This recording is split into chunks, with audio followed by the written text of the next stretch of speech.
Stephen, I do want to welcome you to Book Television and HarperCollins Conversation with Authors. Nice to see you. Fantastic book. Thank you very much. Now, there's a buzz that is developing for your book.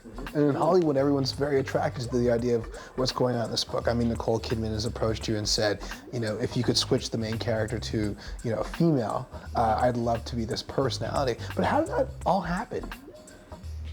You know, your guess is as good as mine. The first film offer came in, I think, a day after we'd sent the manuscript out internationally. So, and these people managed to track the book down, read it in double quick time and say, you know, this is something we want. And I think maybe it's because of the mix of the book. You know, there is a lot of thriller in there. I remember someone said to me, you know, it's so great as a filmmaker to find a book where people spend a lot of time running around. Obviously, for film, you need momentum and action. And I think people love the shark as well. I think people think that would be a really interesting thing to do in celluloid.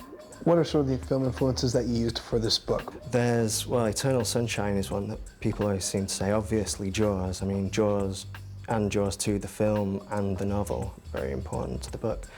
Vanilla Sky, which I think is a fantastic film. I called it the Rorschach test, which is a play on the correct name for the ink blot test, meaning that whatever you look at in this test says as much about you as what's actually there on the page. I think what's more important is how other people read it and then describe it. And, you know, there are so many varying responses. Is it a love story? Is it a thriller? Is it a metaphysical adventure? And I think, you know, all those things are completely valid. And I don't want to sit here and say this is what the book is, because I don't think really that's my job. It's not my book anymore.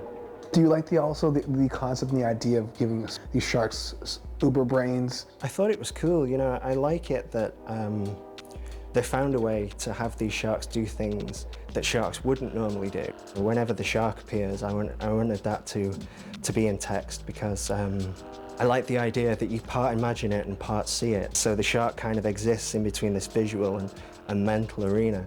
So I always kind of set myself that pretty much whenever the shark appears, I think there's once or twice where it doesn't happen, but you see the shark, and I just like that thing that, you know, that they did in Jaws with an other, where you start to see it and you start to see it in bits and pieces and you're not quite sure what it is.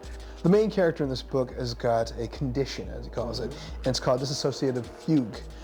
How'd you come across it? How'd you discover it? By looking into amnesia, you know, I was thinking that what I wanted the guy to have was amnesia. That was my first thought. You know, I thought the story would work best if he had some kind of traumatic amnesia and gradually rediscovered what happened to him as he did.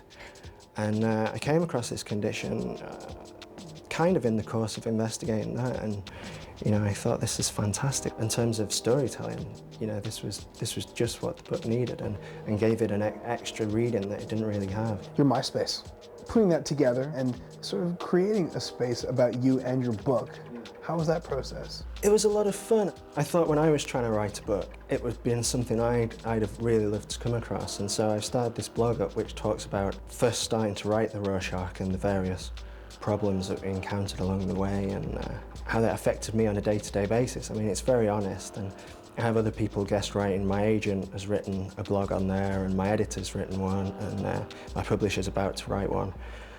And I just think it's a useful resource for people, and it's also, the Rorschach text seems to be a book that people always want to ask questions about. Every so often I get an email from someone saying, I love your book, which is quite surreal because it's not technically out in the public arena at all. Would you call this a book, definitely a book of the 21st century? I've spoken to people who've said, you know, the great thing about your book is it couldn't have been written 10 years ago. People weren't ready for this kind of book. When people say this kind of book, what do they mean? I think maybe they mean a book that takes all that kind of tongue-in-cheek postmodernism and for the most part plays it straight. I think we're kind of used to seeing other books and other films referenced in stories. And what I thought would be interesting with this was to take a concept which, you know, occasionally borderlines on the absurd, and you know, to play it completely straight. And I think people are ready to see that now.